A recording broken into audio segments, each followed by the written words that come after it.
When arrogance is being denied by assurance, ibig sabihin,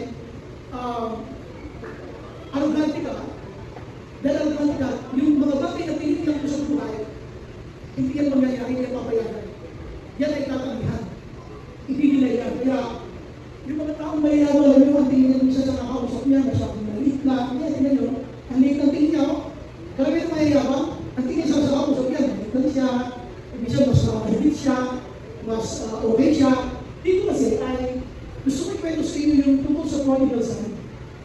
Kung paano ang liit ng tingin niya sa kanyang magulang.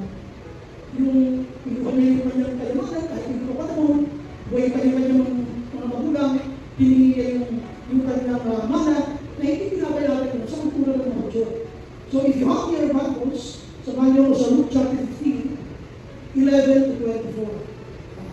So ng Lucas, pagpunta tayo sa talata ng labinsa, ng 24 ng kabanata ng 5. Okay, so verses 11 to 24 of the book of Luke, the 15th chapter. Basahin natin ang sabi ng Bible. Jesus continued. Ano yung sinasabi Jesus continued? Ano yung pinagpapunan niya? Kasi ang Luke chapter 15 ay kwento ito tungkol sa kaligtasan, about salvation. Kaya ang diniscuss yan sa unahan yung the lost sheep, tapos the lost coin, tapos sa prodigal son, the lost son. Ang context niya, isa yung kabuuan na pinag-uusapan ng kaligtasan. So yung nakita ko na yung bayo mo, ikaw ay nag-diwang, nagkakaroon ko sa kapitbahay ko na yung wala ng boy, nakita ko na. Yung sheep mo na wala, pagkatagpan mo, pinagkasabi mo sa kapitbahay. Tapos sabi ng Bible, ganun din naman isang makasalanan na nagbalik ito sa Panginoon. Libo ditong tapos sa langit ang nagdiriwang.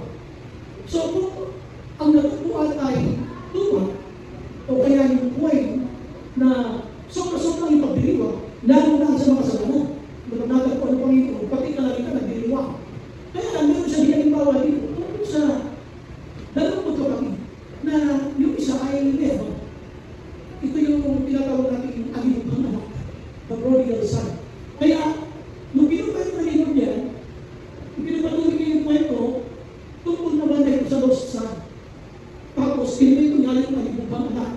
Yung anak na salitang paano sa panahon natin, nagkagante, pinurugana, kung ano ang gusto niya mangyari sa buhay niya, yung lang gagawin niya, hindi siya gusto kung ano kayo yung pinagis ng pangniwa. So, nagpatuloy si Jesus sa kasalita, ikinimento niya, there was Abraham who had 2 sons. The younger, sabi niya, said to his father, sabi niya sa kanyang tatay, Father, give me my share of the state. Sabi niya, ay, hapiin mo na po, hapiin mo na po sa akin yung mana. Baga yung kanyang mamanahin. So, he divided his property between them. Kaya natin yan yung makikita sa kanilang dalawa. So, natin yung tatay. Tandaan ko lang, ang humili ng mana, yung buso. The younger one. So, punta tayo sa 13. So, hindi ka tagal, magmula ko, hinati yung kanyang kalitan. The younger son got together all he had. Hindi ko na lahat. Na meron siyang bigay ng kanyang ama. Tapos siya ay nagpunta sa isang maraming ay set off for a distant country and there squandered his wealth in wild living. Kumbaga, ginastos siya lahat, ang lahat ng kanyang pag-aari, at natuloy sa pagliliwalim, wild living. After he had spent everything, tumagastos niya na lahat ng kanyang mga naparte doon sa paghati ng kanyang mana. There was a severe famine in that whole country. Nagkaroon ng matinding paggutom. So, hindi lang basta ito nagkaroon ng famine, kundi describe what kind of famine? Severe. Matinding paggutom. So, there was a severe famine in that whole country and he began to be in need. At dahil na na nangyari, siya ay nagkaroon ng ating pangalaman. Nakuha siya na. So, wala na. So, ngayon, ang ginawa niya, so he went and hired himself out to a citizen of that country. So, nagpango pa siya. Doon sa mama ko ngayon, nagkakaroon siya ng mga pinunang. Hindi naman sa kanya, pinapunta siya to send him to his fields. Ano yung field na ito pinagdala sa kanya? Sa field na yun, ay siya yung nagpagkalaga ng mga baboy. Siya yung nagpapakain ng mga baboy. He loved to fill his stomach with the parts that the pigs were eating, but no one gave him anything. So, gusto sa kanya na yung kanyang tiyan ay magkaroon ng laman kahit anong pagkain ng baboy, pero walang magbigay sa kanya, sabi ng baboy. No one gave him anything. So, tapos sa nagiging kahirapan, tapos sa pera, tapos sa lahat, tapos ngayon, siya naghabi magandang buhay, ngayon nagpapakain na lamang siya ng mga bago doon sa ang nagpamalaan ay mamamayan ng lugar niya. At doon niya na-realize, sabi ng Bible, verse 17, when he came to his senses, diba, na ano siya, nagising siya sa kanyang Panginoon, ano ba nalalala natin? When he came to his senses, he said, how many of my father's hired servants have food to spare? Sabi ko, yung mga tauhan ng aking tatay ay marami silang pagkain doon na sobra-sobra pa.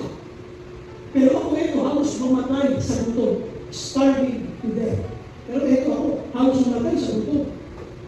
I will set out and go back to my father and say, Father, I have sinned against heaven and against you. I am no longer worthy to be called your son. Make me like one of your hired servants.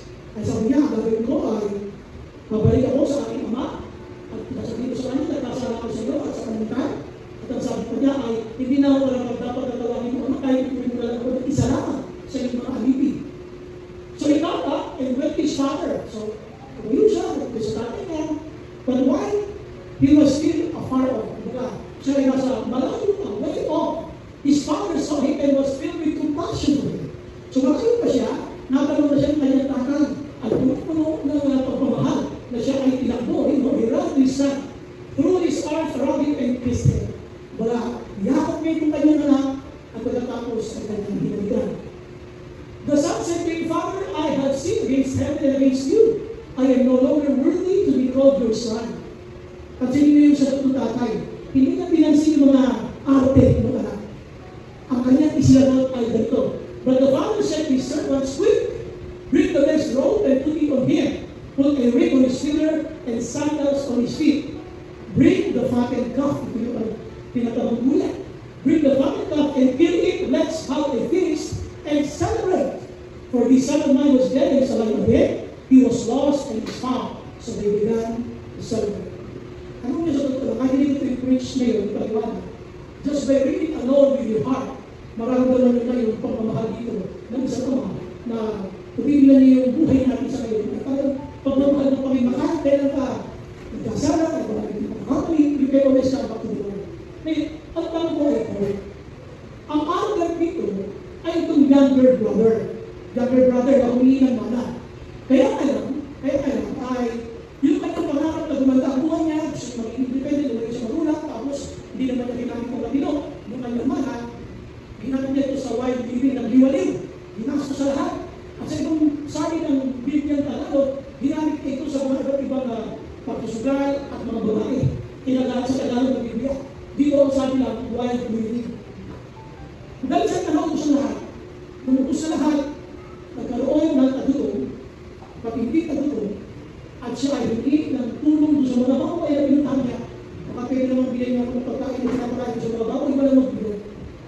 Sa napakahirap na kalagayan, at doon sa panahon na hirap na siya, naalala niya ito. Ito yung pag-uusapan natin. Sa kabila na kanyang pagiging arrogante, tinanggap siya ng pinuntahan. Sa kabila na kanyang magiging mayabang, yung kumalik sa salata niya, tinanggap siya.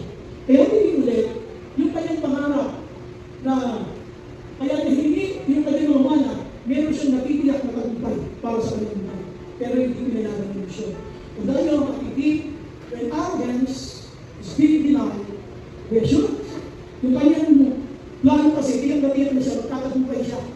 Pero binilay yun dahil siya ay mayabang. Ano yung nagagabi mo? Mayabang mo ba? Sige, tanongin mo na kayo, mayabang mo ba? Mukha eh, mukha eh. Well, siya naman wala amin yan, pero nakakilala natin sa kayabangan natin sa Lord. Amen? Nakakilala natin sa kayabangan natin sa Lord. Ngayon, natin natin ito ha. Tandaan nyo, yung pag-arugante niya ay dinay nung tinitiyak niya tagumpay. Alay, tagumpay na siya eh, pinayagan. Alam na nangyari? Naubusan siya. Noong nagkaroon ng pinatawag na dito sa Venecia, maraming taon na ang nalipas. Yung mga siga doon, sabi namin yung evangelist na tutuwin ito kami. Yung mga siga sa Venecia, mga tanong sa kalsada, umiiyak. Nakihinto na ni Lord yung gano'n. Ngayon pagka sila tumilos na at tutuwin ka mag-ito, walang siga-siga sa lingkod. Walang matapang pag-lingkod. Sino-sino yung mag-pray. Pagkagaling mo. Uy, bali ka! Huwag sabihin hindi ka nagdaksa pagkagaling mo.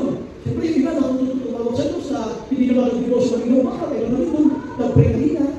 Marami na to. Kasi ka, alam mo ang pagkasa mo lang siguro. Tumis. Yan ay bagay na nakakalimutan natin.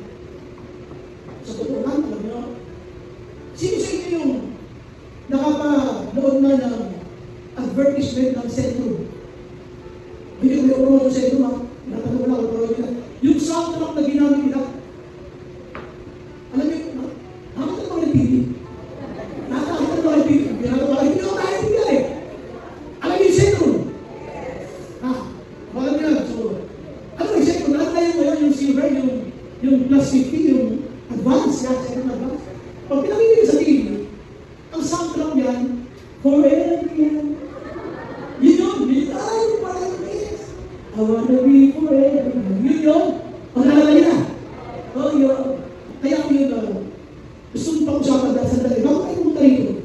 Yung kasi forever yan na yun, ay, ang ganda ng melodya.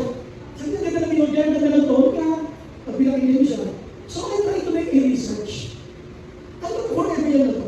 Ito ay kinanta ni Dylan. Ang napili niya si Dylan. 1984, ito ay lumabas. Nirelease yung album na yan. So, binasa mo yung lyrics. Baka na yung melodya, pero yung lyrics, hindi acceptable. Bakit? Kasi sa first paragraph nakalagay ito, heaven can wait. Wow. Nakapagbiyakan mo, dati ako baro. O kung na natin pagpasinin ng mga bagay ng mga kalamitan, heaven can wait, sabi niya. At ang pagbabasa ko pa, pagbabasa ko sa kanya, yung pala naman ay binupost niya yun para sa kanyang anak. Isa ng anak niyang lalaki ay lumaliit pa. Pinupost niya para sa anak niya kasi sabi niya, kaya niya tinawag na forever yan. Gusto ko yung mga anak ko manatiling ganito lang. Ako palahugan sila. Kung na silang tumanda, just like diamonds. Kasi diamonds are forever. Sabi niya. Gusto ko mga anak ko, tumanda ako, kumumatay, ganito na lang sila, para kasama ko sila. Kaya siya din, sabi niya, I wanna be young forever. I wanna be forever young. Yung mga bata, marami mga gusto kami bisisyo ng buhay yan. Bisa nakalimutan ninyo na magkakagdabi kayo. Sa Christian life, in the Christian life, isipin ko lang. Ang sabi yung before, hindi na dapat mga gata sa inyo sapagkat kayo ay lumalabas sa pananampalataya. Kung baka hindi po pwedeng manatili kayong bata. Sa Bible, gusto niya mag-mature tayo. Pagka hindi mo nakalakita na si Lord, minsan ang mga desisyon na natin mali. At nagpupa tayo arrogante sa harapan ng Diyos. Kasi hindi mo naiintindihan. Ngayon, pag-usapan natin pa, okay. Punta tayo sa first main point natin. Yan. Ano ang pwede mong gawin kapag ikaw ay natin sa kalagayan na yan? Tandaan nyo mga pinag-usapan natin, kailan yung arrogante?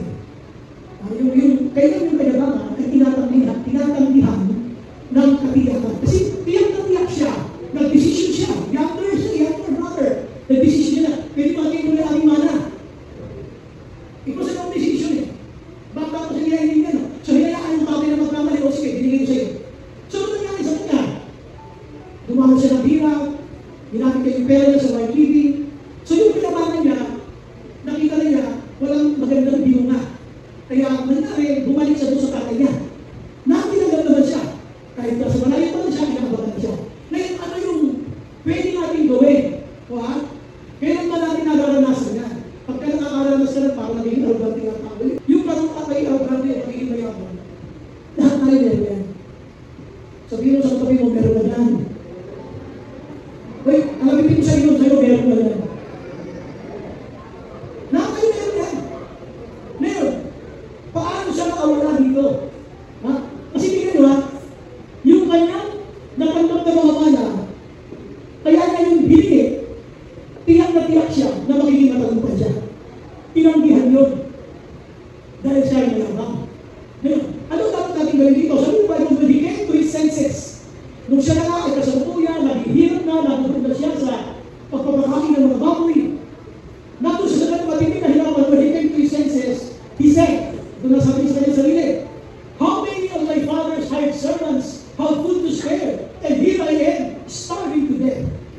Ano yung mga mararanasan ng isang mayabang pag hindi natutupad na ang kanyang mga pangarap? Ang una dyan yung tinatawag kailangan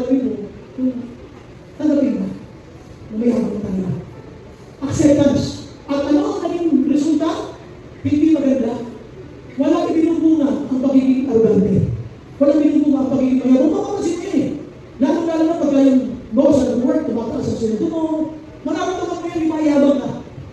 Pagka halimbawa na napopromote ka, mararamdaman mo yan. Sa eskwela, pag makikita ng honor, pag makikita mo pinakausap ng teacher, ng professor, mararamdaman mo yan. Kaya you have to accept it. Dito, ginagawa, ano ang tinanggap niya? Tinanggap niya na siya ay starving to death. Hanggang hindi mo kinikilala o tinatanggap yung sitwasyon mo ngayon, hindi yan mababago. Why? Truth, sabihin yung truth, unless you accept it, your life will never be changed. Hanggang hindi mo tinatanggap yung katotohanan sa buhay mo, hindi magbabago ang buhay mo. Dito tinanggap ka niya, wala na. Wala na yung pera ko, hindi natupad yung pangarap mo, naghihirap ako ngayon, at ako ngayon, nagmamamatay ka sa gusto. Tatuloy na. What is happening to you now? Bunga ng ating mayabangan at pagiging arugate, ano na nangyayari sa ating ngayon? And you have to ask yourself, kumusta na? Tandaan nyo dahil sa kanyang mayabangan, pagiging arugante, ito yung dumating sa kanyang isipan. When he came to his senses, nang bumalik na yung kanyang bakit, tuminom na siya. Naalala niya yung tatay niya. Walang dinaya, alam niyo di ba? Dahil sa ating pagiging arugante, ang bunga negative, pero minsan dinayan pa rin tayo. Siya walang dinayan. Here I am. Hindi dinay. Here I am. Ano nangyayari siya ngayon? I'm starving to death. Kumbaga, very unpleasant ang nangyayari sa kanya dahil sa kanyang pagiging arugante. At dito, inamin niya. Pero tayo, kumisa, dahil sa pagsuway namin sa Panginoon, pangit na lang nangyayari. Dinayan ka ba? Umamin ka na. Hindi ko sabihin mo, umamin ka na. Umamin ka na. Ano na kayo? Sunod-sunod na problema? Umamin ka na. May pangit ako nagawa. Dito tinanggap niya eh. Tinanggap niya eh. Kaya ano sabi niya kanina, I have sinned against you and against heaven. Alam niyo, may mali siya na ba? Pero tayo umisan, dahil na tayo ngayon mga arugante, hindi tayo marunong umamin kayo. Hindi natin tinatanggap yung sitwasyon natin na nakikita naman natin pangit na nangyayari. Kaya ang sabi nga natin para niya, yung kanyang sarili doon sa panguhan o alipin ng kanyang ama. Sabi niya, how many of my father's hired servants have food to eat? They have food to share. Marami pang mga tirang sobra. Pero here I am. Ayun, starting to live. That is acceptance. Alam niyo kung mayaman ka, talagang kung mayaman ka. Para makawala ka. Pagka meron ng mga antes na nangyayari, baka ako ay naging mayaman kayo kung dapat ang pag-ibig. So, wala yan yung acceptance. Yung number 2, yung kanyang gagawin. I will set out, I will set out, and go back to my father and say to him, ito naman ang sabihin ko. So, tinanggap na yan na yung mga antes na nangyayari sa kanyang buhay, bakit na nangyayari sa kanyang buhay, tinanggap na yan. So, dito sabi niya, yung pangalawa, nung natanggap niya na, here I am starving, paano gagawin mo ngayon? Pupunta ako sa natin. Ito na. Ano sasabihin ko? Aamin na. Father, I have sinned against heaven and against you. Kaya yung sabi ko natin, yung admittance, yung pag-amin, basta naman natin yung acceptance at admittance, yung parang yung magdad ba yun? Tama ba yun? Ang acceptance kay brother, mas malawak. Ang acceptance. Ang admittance ay specific. Pag-acceptance hindi mas malawak, brother, pero pag-admittance, mas specific ito. Kaya ang sabi niya, pupunta ako sa dati, babalik ako sa kanya, and say to him, Father, I have sinned against heaven and against you. Inamin yan yung kanyang pagkakabalik. Hindi lang ngayon niya pinanggap, dito inamin. Ano ngayon ang gagawin niya? Sabi niya, I am no longer worthy to be called your son. Make me like one of your hired servants. So he got up and went to his father. Ang maganda dito sa kanya, nung malaman niya siya yung mali, tinanggap niya sa sarili niya, yung mga unpleasant circumstances sa bunga na to, nakakipagiging mayaman sa Panginoon. Parang isa tinanong nyo, dumadala sa unpleasant circumstances, pero hindi pa rin tinatanggap kayo nagtunga ng kanyang pagsunod. Kaya dito, maging specific na siya. Admittance, tinanggap niya na, Father, I have sinned against heaven and against you. Alam na kung kanino siya nagkasala. At dito, sabi niya, I am no longer worthy to be called your son. Huwag mo na akong ituloy na isa mga mo, gawin mo na lang na ako, o ituloy mo na lang ako nakatulad ng isa sa iyong mga alipin. Ito maganda. So he got up and went to his father. Marami sa atin, alam natin ang solusyon, babalik lang sa Panginoon. Alam mo naman ang solusyon, babalik lang sa makita ang ating sa pagkakasala mo. Pero, habang isipan lang yun, hindi mo yung isinasagawa. Pero siya isinagawa niya, he got up and went to his Father. Alam niyo, nung tinanong ko si Jesus Christ, ang conviction ng banal na Espiritu na sa atin. Kapag may mga mali tayo nagagawa, yung conviction ng banal na Espiritu, kinakausap ka niya, anak ka niya. Pero kung minsan, hanggang doon lang, wala kang action. Siya, ginawa niya, he got up and went to his Father. So, kung nararamdaman mo, nagkamali ako sa Panginoon, kasalanan ako. Dapat isagawa mo yun. Sabihin mo sa Panginoon, nagkamali ka, nagkasalanan ka sa Panginoon. Dito, pinanggat niya. So, he came to his senses, nakapag-isip-isip na. Ba't ako naghihirap ng ganito? Hindi naman ganito dati ang buhay ko. Hindi ba nagkagala? Dati naman maayos sa finances mo. Bakit kung kailan nagtatagal ka sa Panginoon, nagiging arrogante ka, yumayabang ka, at tuloy, naubusan ka. Karamihan ng mga mayayabang, uubusin ng Diyos ang pinagbabalak mo. Tandaan niyo ito nawala lahat ang nasa kanya. Nawala lahat. Sinundan pa na matinding kagutom. Sinundan pa na unpleasant circumstance. Sinundan pa na siya ay nabili ng pagkain na pinapakain sa mga magulo. At sinundan pa na walang mabigay. Hihiyain ka talaga ng Diyos dahil sa iyong kayabangan. Hihiyain tayo ng Panginoon dahil sa ating pagiging arrogante. Kaya pinakamaganda rin sa kanya, tinanggap niya. Hindi. Alam din dati ng buhay, nung matino siya naglilingkod sa Diyos. Hindi ko na kumata sa kanilo Bakit simulaan lang ako ay huwag papalayo sa aking mga? Bakit nagkaganito ang aking buhay sa? Ganun din tayo Habang na ito ay kumala ko kung papalayo sa Panginoon, at gagawin mo yung lahat na gusto mong gawin. Up to the point na malalasan mo yung wild living. Ito sabi ng Panginoon, makalalasan ka ng unpleasant circumstances. So, una yun. At tapos mo, hindi na accept na siya ang likas. Aamin ako. Sabi mo sa kapatid mo, umami ka na. Umami ka na ngayon. Ito yung admittance. Kaya ang ginawa niya, umami siya. Ngayon, yung pag-amin niya, hindi lang niya basta sinabi sa sarili niya yun, kundi isinagawa niya ngayon. So, he got up and went to his Father. Tayo, minsan, re-elementary mo ng mali mo, na, nagiging abusado ka na. Anak, nagiging mayabang ka na. Anak, nakagiging tama na ginagawa mo. Oo, Lord. Oo ka. Pero hindi ka nagsasagawa kung gusto mong ipagsisi. Sa Panginoon dito, he got up and went to his Father. Siya tumayo, at nilapitan niya kanyang tatay, at siya ay hindi ginagawa. So, dapat kayo. Ano ang mga sinabi sa inyo, Lord, yung panahon ng pagpagyo? Kung mga nakalipas, mga unpleasant circumstances sa buhay natin, hindi ba sinabi sa inyo, Lord? Na anak, ano ba mga kasalanan mo? Pagsisihan mo yan? Alam mo, dinigay niya, Lord, pero did you get up? Did you get up or did you go to your Father? Nagsabi ka ba kayo, Lord, sorry po? May ganun ba kaya? Kapag ikaw ay, ulitin ko, sinabi kanina, lahat tayo meron yan. Lahat tayo meron yung dami ng pagiging arrogante o pagiging mayabang. Ngayon, ano ang magiging duha pagkatapos mo siyang agabi, aminin? Punta tayo sa pangatlo. So yung siya ay pumunta lang sa kanyang tatay, malayo pa lang, tanong sa kanyang tatay niya. But the father said to his servants, kung sila'y magkita, so ito na, nagdrama na siya, sinabi niya na kung pwede, ikunin mo lang katulad ng isa yung mga alipin. Dito, hindi siya sinagot ng tatay. But the father said to his servants, ang binalinan niya ng tatay, yung kanyang mga alipin. Ano ginawa niya? Quick! Sabi niya, bilisan niyo. Bring the best robe and put it on him. Sabi niya, bilisan niyo. Sabi niya, bilisan niyo siya ng best robe and put it on him. Tapos, put a ring on his finger and sandals on his feet. Hindi niya pinatulan ng tatay yung kanyang pagbalik na yung kanyang nadramahan. Bakit sasabi niya rito, bring the fattened calf and kill it. Let's have a feast and celebrate. Dito mamamansin niyo na nung siya ay bumalik sa Panginoon, he brought himself back to his Father. Parang ikaw na lumalayo sa Panginoon na nagkakanda-kapos ka mo sa maraming bagay.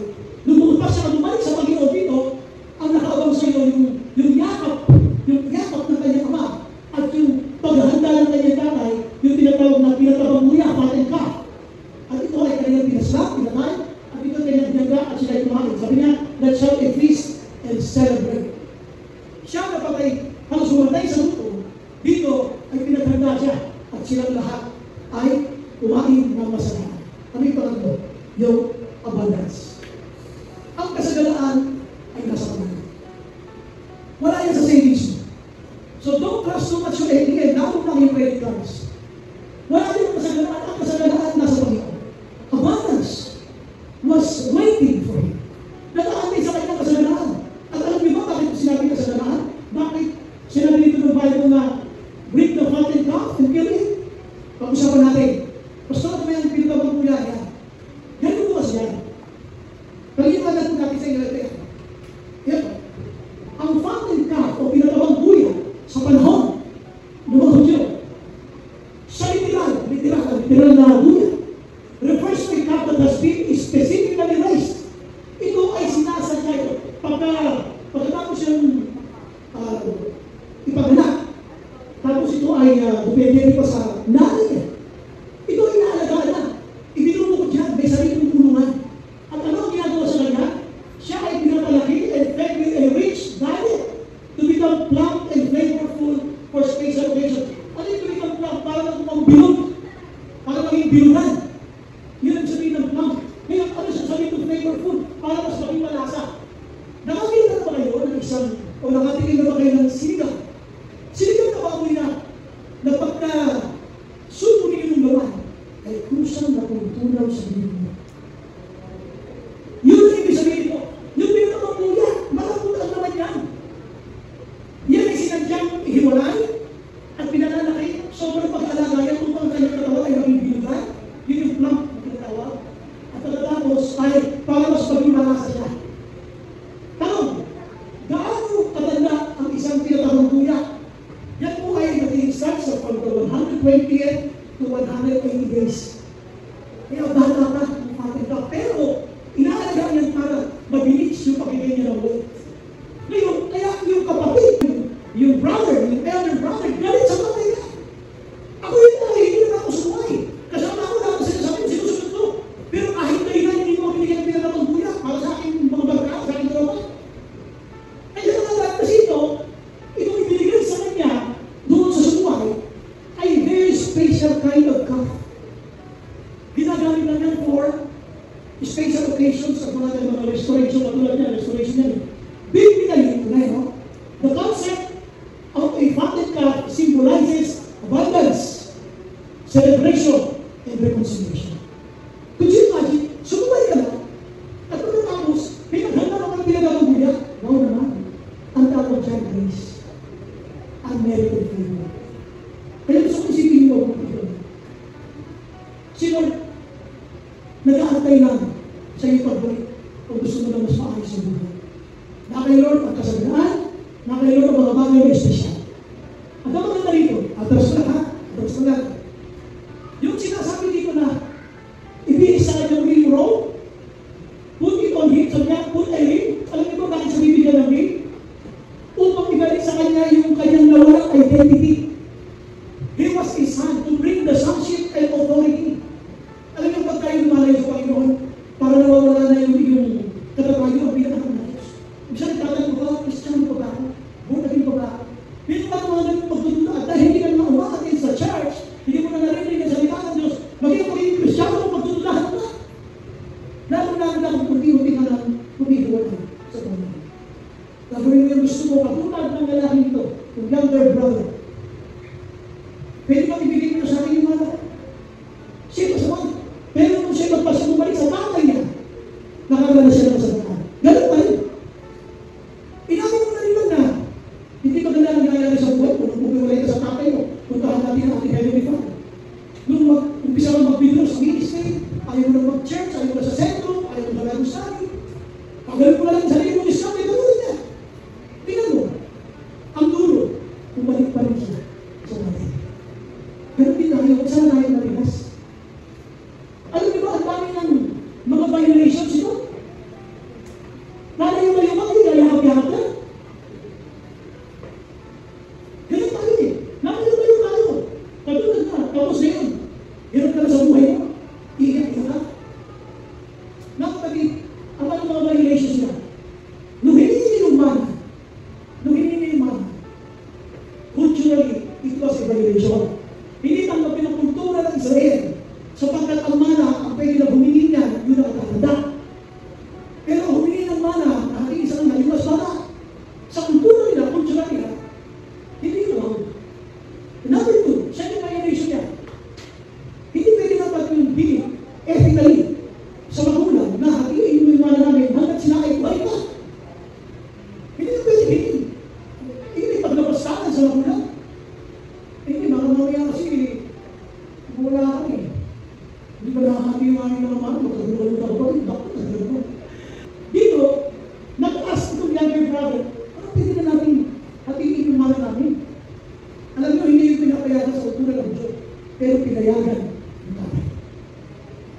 Kung minsan, yung mga bata, pinahayaan sila magpapalala para makatulog nila.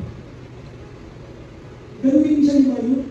Sa nagpapamilit kayo sa pag-desisyon nyo, sasabihin ng leader nyo, wag, naliyan, ganito na lang. Sa pipilit nyo, makita mo na lang, kalma. Lalo na pag nagpayo sa iyo yung ito, makaranasan na sa buhay. Nung nagdaanan na yung buhay mo. Pag sila ka nagpayo, pakinggan nyo. Kasi ang pinapangaral nila sa iyo, hindi ba ako araw karanasan nila yun? Na hindi ko, hinayaan nyo magkakali. Kaya, umababa sa iyo sa bayo, malayo pa lang. Nakaabang na yung tatay. Kasi alam niya, magkakamali yung anak niya at babalik sa kanya. Ang maganda rin kasi yun, nag-aantay niya. Nakakaranas siya naman sa ganaan yun. Sige mo, yung fatted calf ay para sa kanya. Eh, binibigay lang yun sa mga special na celebration. Pero binibigay para sa kanya. Eh, kung pa sino, ikaw na dating patay doon sa lupain pinapuntahan mo dahil sa iyong pagsuway at paghiwalay sa Diyos. Ngayon, pagbalik mo sa tatay mo, kaya ngayon ay nagse-celebrate. Binigay mo yung pagpapalang kasi yung abundance sa pagkakas. Nakaabang lang sa iyo eh. Inaantay ka lang buhay mo. Sabihin mo sa magandang kayo, balik na tayo. Sige, ang bayan mo, balik na lang kasi. Balik na tayo lang ng matigas. Huwag na matigas. Alam mo na sa akin siya ng matigas. Sige, hirap siya. Lahat ng kanyang parte na ubus. At ang pinaralan sa Panginoon, kung kailan nandoon siya ng tayo sa bigyan na siya, wala na siyang pag-aari. Kung kailan nandoon natin yung pagiging mga nila, saka nagkaroon ng matinding pagbuto, kung di ko ba mas sinabi talaga ng Diyos? Kung isang hinayaan nyo na masagat ka ng todo hanggang sa maalala mo siya. Akin na nyo na maubos ang nasa iyo para maalala mo siya. Sabihin mo sa kapatid mo, balik na tayo. Balik na tayo, huwag ka lang matigas tinasan ka, kundi mauubos lahat ang meron. Yung conclusion. Arrogance is the camouflage of the spirit. Ibig sabihin, pagtatakip. Yung pagiging arrogante ay parang pagtatakip mo sa iyong mga insecurities. Minsan, ayaw natin aminin, kahit hirap na tayo. Minsan, dinaagaan natin sa pasigaw-sigaw, kahit talagang may mali ka. Diyan, pinitatakpan.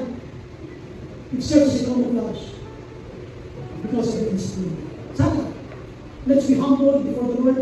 Aminin natin, Lord, hindi ko na po gusto mga nangyayari sa akin kasi may mga nagihambang ako pala yung sa Lord. Pero sorry. Ayun, tandaan mo, the Lord is waiting.